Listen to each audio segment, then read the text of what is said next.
उत्तर प्रदेश की सियासत में 2027 विधानसभा चुनाव से पहले हलचल तेज होते दिखाई दे रही है और इस हलचल के केंद्र में एक ऐसा नाम है जो कभी प्रशासनिक सेवा में था, फिर फिल्मों और ग्लैमर की दुनिया में नजर आया और अब राजनीति के मैदान की ओर बढ़ता हुआ दिखाई दे रहा है। पूर्व आईएएस अधिकारी अभिषेक सिंह की निषाद पार्टी के अध्यक्ष और कैबिनेट मंत्री डॉक्टर संजय निषाद से मुलाकात ने कई बड़े सवाल खड़े कर दिए।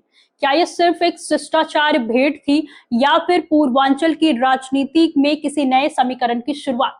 दरअसल जौनपुर में हुए इस मुलाकात के बाद राजनीतिक चर्चाएं अचानक तेज हो गई हैं।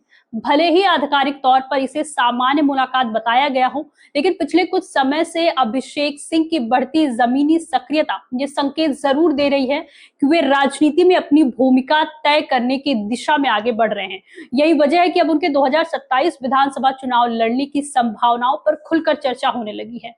आईएएस सेवा से इस्तीफा देने के बाद अभिषेक सिंह लगातार जौनपुर और आसपास के क्षेत्रों में सक्रिय नजर आए। लोकसभा चुनाव से पहले उन्होंने अयोध्या में रामलला के दर्शन के लिए बुजुर्गों के लिए श्रवण बस सेवा की शुरुआत की थी, जिससे उन्हें स्थानीय स्तर पर अच्छी पहचान मिली थी। इसके अलावा उन्होंने कई सामाजिक और जन जागरूकता अभियानों में भाग लिया, जिससे उनकी लोकप्रियता धीरे धीरे बढ़ती दिखाई दी। उसी समय से ये कयास लगाए जाने लगे थे कि शायद वे चुनावी राजनीति में उतर सकते हैं।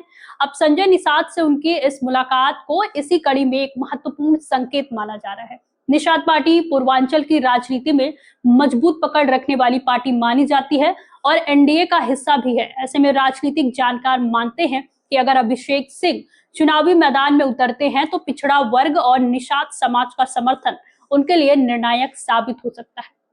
जौनपुर जिले की राजनीति पर नजर डालें तो यहाँ शाहगंज, जफराबाद, बदलापुर, मल्हानी, मुंगराबाद, शाहपुर, मंडियाहू और जौनपुर सदर जैसी कई सीटें ऐसी हैं जहां जातीय और सामाजिक समीकरण चुनाव के परिणाम तय करते हैं। खास तौर पर शाहगंज सीट को निषाद पार्टी के प्रभाव वाली सीट माना जाता है। ऐसे में अगर अभिषेक सिंह चुनाव लड़ते हैं तो उनके सामने सबसे बड़ा सवाल सही सीट के चयन का होगा, जो उनकी राजनीतिक दिशा तय कर सकता है। अभिषेक सिंह का सफर भी काफी अलग और दिलचस्प रहा है। वे 2011 बैच के आईएएस अधिकारी रहे हैं और प्रशासनिक सेवा के साथ साथ मॉडलिंग, गायन और फिल्मों में अभिनय के कारण भी लगातार चर्चा में रहे। उनके परिवार का भी प्रशासनिक पृष्ठभूमि से गहरा संबंध रहा है। उनके पिता आईपीएस अधिकारी रह चुके हैं और उनकी पत्नी दुर्गा शक्ति नागपाल वर्तमान में जिला अधिकारी के पद पर तैनात हैं। ऐसे में प्रशासनिक अनुभव और सार्वजनिक पहचान दोनों ही उनके पक्ष में मजबूत आधार माने जा रहे हैं।